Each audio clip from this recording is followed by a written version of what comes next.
You can't deny it. So now the pressure is going to start coming on from a judicial perspective. Judiciary is going to have to get involved to start prosecuting, up to and including, in my humble opinion, are you filming? Yes. The speaker. Yes. Yeah. Send it to me.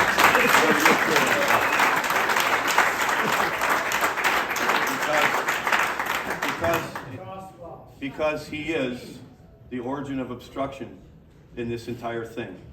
He even hired somebody who found truth as well, and he denied him too. Yes, he did. So the people aren't done with it either. There's a big deal on the 30th down at the Capitol.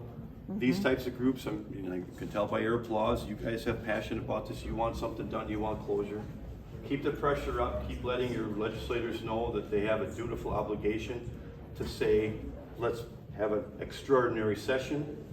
Let's address AJR 120. I'll have to bring it back, refresh, because it died too on March 15th, by the way. All those bills, roughly 870 of them, died in committees. So, and my AJR 120 is one of them.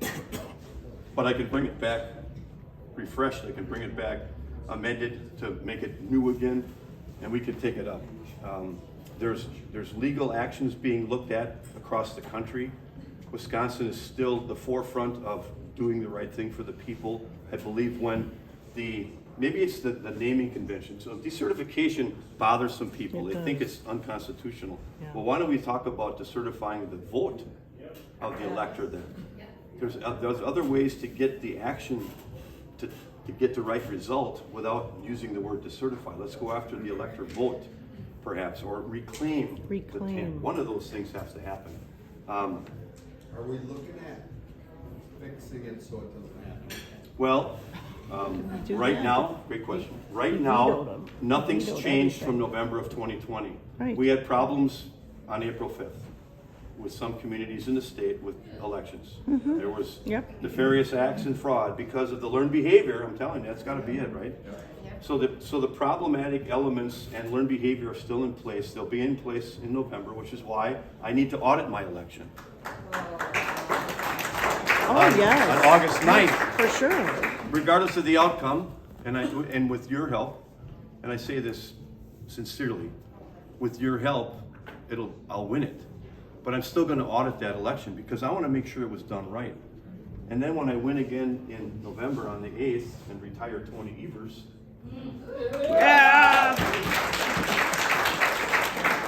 we're going to audit that one too.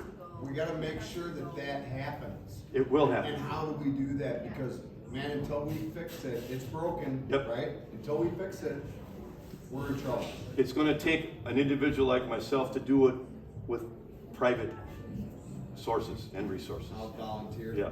Are you talking with Mike Gilman at all? Not lately. I have his cell number, but Okay. But you have to. I can talk to him anytime I want him to meet, but it's okay. I'm busy doing my thing, and he's busy trying to salvage his investigation because the last thing I heard is Voss now wants to take all the equipment on April 26th and shut it down.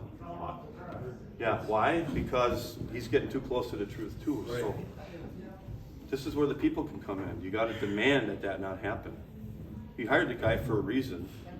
It took him a long time to get to where I thought he should have been, but something's better than nothing, and now he's actually fighting tooth and nail. I heard a rumor that he didn't even spend some of the money he was given from the state. He had to mortgage his house and use his own money because he didn't want to use taxpayer money. That's what I heard.